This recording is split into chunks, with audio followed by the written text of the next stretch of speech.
નમસ્કાર દર્શક મિત્રો, સ્વાગત છે આપ સર્વેનું જીટીપીએલ જૂનાગઢ ન્યૂઝમાં। સૌપ્રથમ આજના મુખ્ય સમાચાર।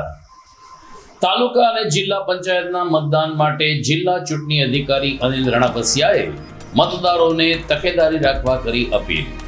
એક જ મતદાન મથકમાં 2 અલગ અલગ બૂથમાં મતદાન કરવાનું રહેશે। સોરઠ 42 ડિગ્રી તાપમાનથી ગરમ ભઠ્ઠીમાં શેકાયું। બપોરના સમયે રસ્તા ઉપર સ્વૈચ્છિક કર્ફ્યુ જેવી સ્થિતિ, તો ચૂંટણીમાં મતદાનમાં વેઇટિંગ રૂમ, ઠંડુ પાણી અને ORSની વ્યવસ્થા કરતો ચૂંટણી પંચ।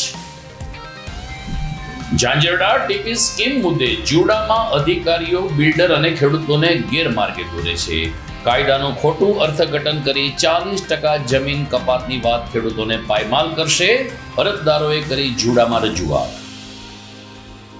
અને સ્વરાજ્ય સંસ્થાઓની ચૂંટણી માટે આજથી સોરઠમાં પ્રચાર પડઘમ શાંત। છેલ્લા દિવસોમાં રીસામણા મનામણાના અનેક ખેલ ચાલ્યા। જૂનાગઢ ભાજપાના શાસકો કોર્પોરેશન છોડીને તાલુકામાં પ્રચારમાં લાગ્યા। આ તમામ સમાચાર આપણે વિસ્તારથી જોઈએ તે પહેલા લઈએ એક બ્રેક।